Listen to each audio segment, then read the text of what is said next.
Voilà. Dis-moi si tu en es. Alors, on est au troisième ou quatrième paragraphe du Perek Ramishi.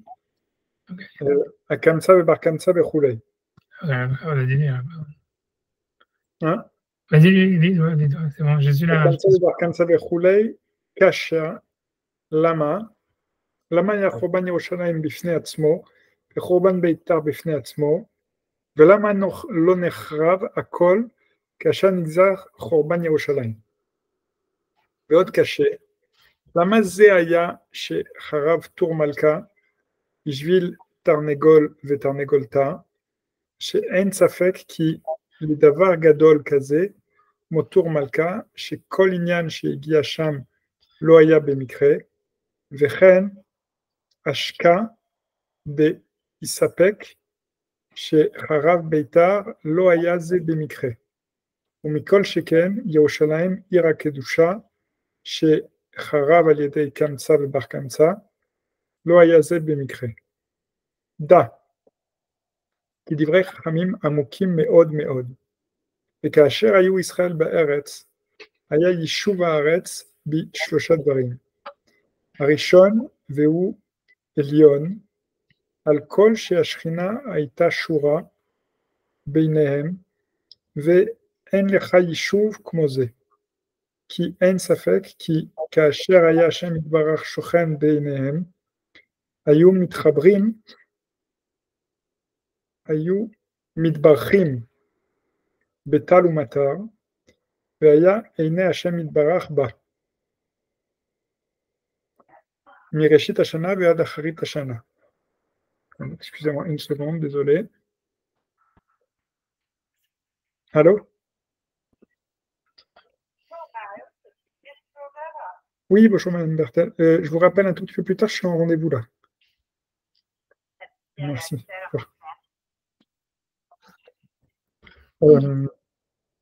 מראשית השנה ועד אחרית השנה. ודכתיב בקרא, ארץ אשר השם דורש אותה. השני, כי היה בארץ ריבוי עם מאוד. השלישי, יישוב הארץ בפרחים גדולים וחזקים. Alors, qu'est-ce qu'il dit là? En fait, il veut dire que, donc lui, sa question, c'est pourquoi tout n'a pas été détruit en un seul coup. C'est ça ce qu'il demande. Et donc, lui, il veut dire en fait que, il veut dire qu'il y avait trois aspects en fait d'Israël, de la manière dont Israël résidait en Israël. Il y a trois choses qui ont été détruites. Et c'est les trois, voilà. Le premier, c'est de dire c'est la Shrina, c'est-à-dire qu'il y avait une Ashgaha Pratit qui avait en Israël. A priori, moi, je pense qu'il y a encore une Ashgaha Pratit, sûrement même qui avait le Beth Amikdash. Mais comme on voit dans les Rishonim, ils parlent de ça, ils disent que Aîné, c'est lui qui fait un Hidouche, le Maral. Ici, voilà, pour être honnête, il dit un Hidouche. Lui, il semble dire que la spécificité d'Eretz Israël, elle est beaucoup plus liée au Beth Amikdash, parce qu'il dit, tant qu'il y avait Yerushalayim et Hakodesh, donc il y avait Aîné Ashgaha. Et donc, ça veut dire, on a l'impression que, tu vois, ça veut dire pour lui, c'est l'Ashgaha Pratit, elle était liée avec le Beth Amikdash. J'ai pas dit, tu vois, ça veut dire, c'est ce qu'il dit en tous les cas. En tous les cas, lui dit que ça, c'était une destruction. Ça veut dire le fait que la Shrina, elle disparaisse et qu'il y a, en fait, si tu veux, une sorte de, voilà, et que donc, il n'y a plus de Shrina, donc il y a moins d'Ashgaha Pratit. C'est comme si Hachem, il est plus avec ses yeux sur la terre du début de l'année jusqu'à la fin de l'année. Ça, c'est une des choses qu'il dit. Tu vois, ça, c'est une chose. La deuxième chose qu'il dit après ça, c'est qu'il y avait un ribouille âme. Ça veut dire, on a l'impression qu'il veut dire ça, mais il y avait une multitude de juifs. Et ça, c'était, donc il y avait une grande, c'est-à-dire le peuple d'Israël était hyper nombreux en Israël, c'est multiplié. Mais après ça, on a l'impression qu'il veut dire, à part ça, il y avait une culture. Et la culture, à mon avis, c'est comme ça que j'interprète qui dit des grandes villes. Parce que pour moi, je pense que les grandes villes, c'est lié à la culture, quoi. C'est-à-dire que c'est dans les grandes villes où il y a la culture. Pour habiter dans les banlieues et je sais que quand tu es à l'extérieur d'une ville, en fait, tu es à l'extérieur de la culture, quoi. C'est normal, tu vois, ça veut dire. Et tu vois, ouais, donc il dit que c'est ces trois aspects, en fait. C'est comme si la Gemara, elle voulait dire, en fait, qu'il y a trois aspects d'Israël qui ont été détruits les uns après les autres. Voilà, et pour des raisons différentes. Et c'est que les histoires qui vont expliquer, elles expliquent en fait pourquoi spécifiquement comme ça, ça a enlevé la Shekhina et la Shgara Pratit. pourquoi, je ne sais pas, Talga, j'ai oublié, c'est parce qu'il appelait Tour Malka, c'était parce qu'il y a Tour Malka et il y a Bétar. Voilà, je pense que Bétar, c'est là où il y avait le monde, et Tour Malka, c'est là où il y avait la yeshiva, donc c'est là où il y avait la grande ville. Donc, il veut dire pourquoi est-ce que ça a été détruit au niveau de l'Ashgaha pratique de la relation avec Akadosh Baruch Hu. Ensuite, pourquoi ça a été détruit au niveau de la stam, du fait qu'il y avait une grande population. Et ensuite, pourquoi ça a été détruit au niveau culturel. C'est ce que lui veut dire. C'est pour ça que la Gemara parle de ces trois histoires. C'est ce qu'il veut dire. Maintenant, tu peux discuter sur ce qu'il dit. Ça veut dire, moi, je suis pas convaincu si tu demandes à plein d'Israéliens, ils te diront que l'Ashgaha pratique en Israël, elle est, par rapport à la Zalaret, elle est beaucoup plus grande. Et malgré le fait qu'il n'y a pas le Beth Amikdash, tu vois. Donc, je sais pas, lui, tu vois, il semble dire oui, une fois que le Beth Amikdash, c'est ce qui est marqué parce que c'est un passage dans la Torah qui dit, s'il y avait Rosh Hashanah, il y a marqué, Ene Asher Elo Hashem, Eretz Asher Hashem Doresh Otam, Bereshit Hashana, Adacharit Shana. Du début de l'année jusqu'à la fin de l'année. Peu importe ce que ça veut dire, mais ça veut dire qu'Hachem, il a une Ashgaha pratique sur Eretz Israël, sur les habitants d'Eretz Israël. Tu vois, ça veut dire a priori, peu importe ce que ça veut dire du début de l'année à part, tu vois, ça veut dire a priori, Hachem, il a une Ashgaha pratique sur la terre d'Israël complètement, sauf à Rosh Hashanah, a priori. Tu vois, c'est ce que ça veut dire. C'est parce que, tu vois, Rosh Hashanah, c'est pour ça que c'est un jour de jugement et tout ça. Parce qu'en fait, Rosh Hashanah, tu vois qu'on dit qu'il y a le Satan qui émet 4 règles et que c'est une guerre et tout ça. C'est parce qu'en fait, si tu veux, comme Hachem, il va juger tout l'univers, en fait, c'est comme si Israël, à ce moment-là, il doit justifier et il perd son élection, ce jour-là. Il perd, tu vois, c'est comme si, tu vois, c'est pour ça qu'il doit la justifier. Comment? Ouais, c'est ça, il doit se dire, voilà, nous, on fait régner Hachem par les chauffards, par la tefila, etc. Et c'est comme si on justifie notre élection parce c'est comme si tu veux, c'est comme on la justifie en disant, voilà, nous, on est les seuls à faire régner Hachem.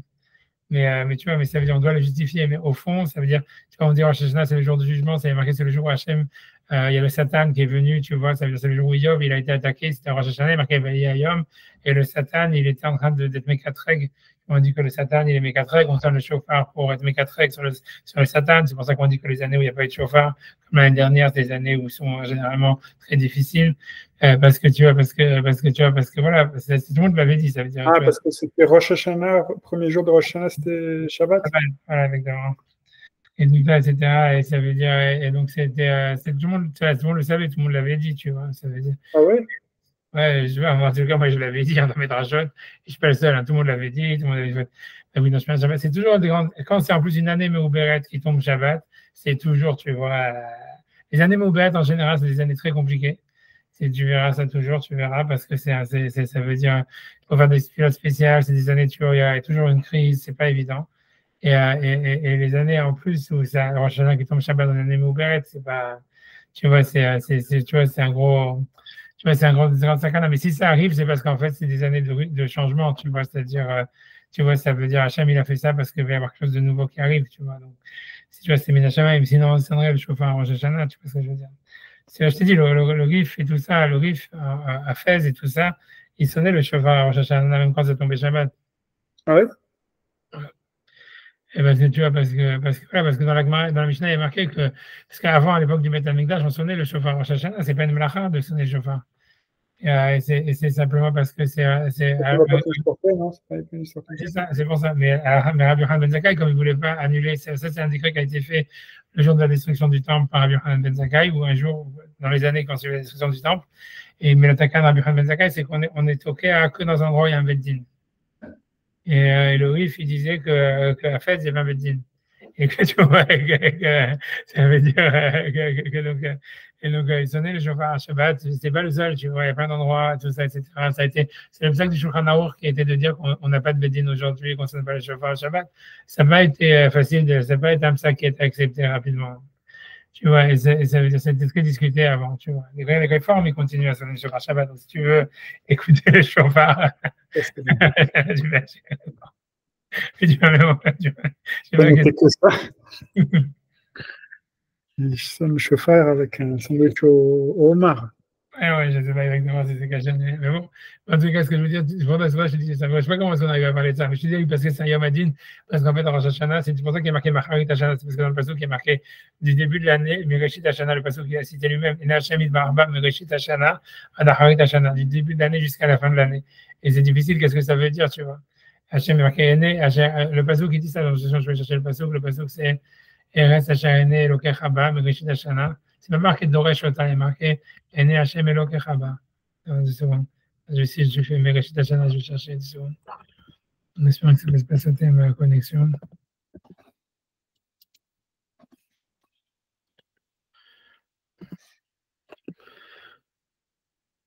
C'est Bazou qui fait. Tu vois, il est là, il est là, c'est cher. Je vais essayer de. 2 secondes, je peux essayer de mettre.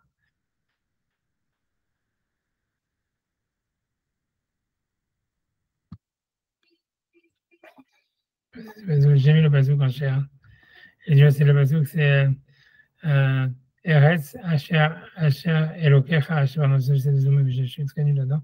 Eretz, Asher, Hashem, Elokecha, Doresh, Ota, Tamid. Ene Hashem, Elokecha, Ba, Mereshit Hashanah, Vadaharit Shana. Ça veut dire Eretz, ça veut dire la Eretz d'Israël, c'est une terre que Hachem il la regarde tout le temps. Ça veut dire toujours à la recherche de cette terre, toujours à la recherche de voir qu'est-ce qui se passe et d'aider, évidemment. Et on dit à chaque fois qu'Hachem il regarde, c'est pour le bien. Tamid et Hachem le Krabam, Reshit Hashana, du début de l'année jusqu'à la fin de l'année. Et tu vois, il n'y a pas de Aleph dans Reshit. Tu vois, après, normalement, je pense que tu devrais dire, tu vois, avec un Aleph, tu vois. Et on apprend, tu vois, mais Reshit, c'est Milachon Rash, pauvre, tu vois. Tu pareil, tout ça, tu vois, ça veut dire, et ça veut dire, et c'est quoi l'histoire? C'est parce que tu vois, Rosh Hashanah, c'est le seul jour où Hachem, c'est quand tu regardes dans l'histoire de Yov et dans plein de choses, tu vois, il y a marqué que Hachem, le Satan, il émet 4 règles, et Hachem, il doit juger avec tous les malachim.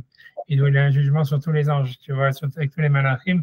Et c'est-à-dire, en fait, l'élection d'Israël, si tu veux, d'une certaine manière, c'est le jour où Hachem, il a créé l'homme, Bereshit, ça veut dire, Rosh Hashanah, c'est le jour où l'homme, il a été créé. Et en fait, c'est comme si tu vois, l'élection d'Israël, elle est quand même remise en doute par l'universalité de l'humain, tu vois, si tu veux. Et puisque, en fait, voilà, Hachem, Rosh Hashanah, c'est le début de la création de tous les êtres humains. Et en fait, donc, si tu veux, l'élection d'Israël, elle est remise en doute par ça. C'est pour ça, quand tu regardes dans le passage qui a marqué, quand la Mishnah dit à Rosh Hashanah, on est jugé, il y a marqué Kol Bene Adam, Ovrim les Fanav qui venaient Marom. Ça veut dire tous les êtres humains, ils passent devant Hachem comme des moutons ou comme des soldats, c'est une marloquette, ce qui n'est pas l'explication de la Mishnah. Mais en tous les cas, tu vois, c'est pas marqué tous les juifs. Il y a marqué Kol Bae Olam. Ça veut dire c'est les êtres humains. Voilà, tous ceux qui sont dans le monde. Et donc, c'est pour ça, tu vois, donc, c'est pour ça que je te dis, mais bon. Mais voilà, bon, bref, tu vois, et ça veut dire que nous, on doit justifier notre élection en étant Mamlich Hachem. C'est quand on sonne le chauffard et qu'on fait le moussaf de Rosh Hashanah en disant Hachem Imloch Olam Vael et tout ça, et Timloch Al Kol Haaretz Bikarach, etc. Ça veut dire que nous, on se met comme les représentants de la royauté d'Hachem. Et donc, ça rejustifie notre élection. Tu vois, chaque année, on est obligé de rejustifier notre élection en tant que peuple qui représente Hachem sur la terre, si tu veux. Et c'est aussi une justification de la terre d'Israël. C'est pour ça que le chauffard est important. Là, tu comprends, puisque c'est en même temps que c'est l'élection d'Israël, en tant que peuple, c'est l'élection aussi de la terre d'Israël, tu vois, comme il est marqué, la terre sur laquelle les yeux d'Hachem, ils sont du début de l'année jusqu'à la fin de l'année. Et tu vois, tu vois, c'est un moment, tu vois, ça veut dire, voilà, c'est un moment crucial pour les brachot, pour Israël, si tu veux, parce que c'est un jugement où Hachem, tu vois, il détermine quelle va être la place d'Israël parmi les nations, tu vois. Voilà, c'est tout. Mais tu vois, mais c'est-à-dire, ce que je dis que le Maharal, lui, il dit que ça, c'était à l'époque du Beth Amikdash. Parce que, tu vois, c'est ce que lui dit. Maintenant, tu vois, moi, je te dis, je suis pas sûr, tu vois. C'est-à-dire, parce qu'il lui dit, voilà, quand Jérusalem, il a été détruit, on a perdu, si tu veux, cette ashgacha pratique qui est sur la terre d'Israël, tu vois, qui est Mereshit Hashanah, Achet Hashanah. Alors, pour expliquer l'histoire, parce que j'ai oublié de dire, ça veut dire, ce qu'il faut, tu vois, ce que le Ramban, il explique, etc., c'est connu sur le chat, c'est qu'ils disent que toutes les autres terres, elles sont liées avec des malachim, c'est-à-dire qu'en fait, chaque terre a un gouvernement, et son gouvernement, il est lié à un ange, et cet ange est le représentant du gouvernement devant Hachem. C'est-à-dire, ce qui dit Hegel, que si tu veux, le Ramban, il dit, c'est dans Parashat Emor, il dit que ce qu'il dit Hegel, il dit pas Hegel, mais ça veut dire ce qu'il dit que, ce que Hegel dit que la nation, c'est Dieu, en fait, il dit c'est vrai pour les goïms. Ça veut dire que la nation, pour un goï, c'est son Dieu. Ça veut dire c'est son idéologie à travers laquelle Hachem, il est mashpia, à travers laquelle Hachem, il donne l'énergie, il donne le koach, la bracha. C'est parce que c'est ça ce que ça veut dire qu'ils sont sous l'influence d'un malach, ça veut dire ils sont sous l'influence, ils sont dépendants d'un gouvernement qui soit spirituel ou matériel et qui est complètement, tu vois, en l'un et la continuité de l'autre. Tu vois, il ramène plein de preuves qu'on voit dans le passé ou dans Daniel. Quand Daniel, si tu veux, il dit qu'il voit les rois de Perse dans sa vision prophétique et qu'il parle à Hachem. Et plein de fois, le mot, dans les visions de Daniel, quand il voit les sars des goïms, si tu veux, il y a une, comment dire, ça veut dire, entre le mot Meler et le mot Malach, en fait, il y a toujours une inversion. Ça veut dire, on ne sait jamais s'il voit un roi ou s'il voit un ange. Et tu vois, le Ramban, il explique que, tu vois, en fait, c'est que chez les goïms, en fait, c'est la même chose. Ça veut dire, leur gouvernement, c'est leur malach, si tu veux, c'est une connexion. Et c'est à travers ça qu'un goï a une connexion à Hachem. C'est à travers ça qu'ils ont pas une ashgacha pratique en tant qu'individu. C'est Hachem, Rosh Hashanah, il va distribuer, il va dire, voilà, il connaît le malach de la France, et ou le malach des États-Unis, ou le malach, j'en sais rien, de la Perse. Et il dit, voilà, ce malach-là, il va recevoir tant et tant par rapport aux Skouyot, par rapport à ci, par rapport à Israël, par rapport à tout ça, tu vois.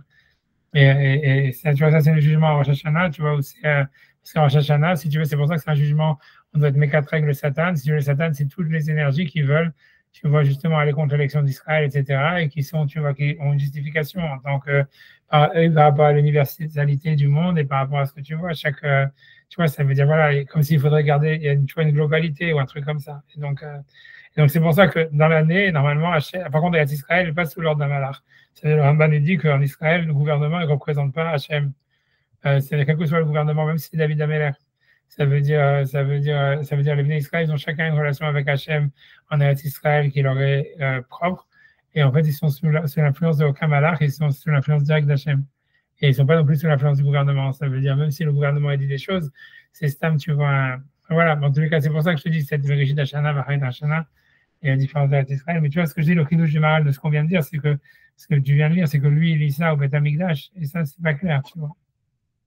Tu vois, ça veut dire, comme on voit qu'il y a une mission d'habitants dans Israël, s'il n'y a pas le Beth Amikdash, d'après la majorité des avis, ça veut dire, on a l'impression que cette mitzvah, elle reste, même si jamais il n'y a pas, ça veut dire, cette spécificité d'Israël, elle reste même s'il n'y a pas le Beth Amikdash, tu vois. Mais le Maral, lui, semble dire, quand Jérusalem a été détruit, on a perdu cet aspect. C'est comme si la terre d'Israël avait perdu cet aspect. Mais tu vois, c'est un que je te dis ça, tu vois. Je suis désolé, je dois prendre un appel. Je suis content qu'on n'a pas annulé, au moins, tu vois. On a pas un peu brachot. Et bien, ça peut semaine prochaine, mercredi. Ok, ouais, super. Non, c'est bon. Ouais, tout. Désolé, c'est de ma faute, c'est moi qui t'ai en retard, tout ça. J'ai fait de mon mieux. Ouais, tout.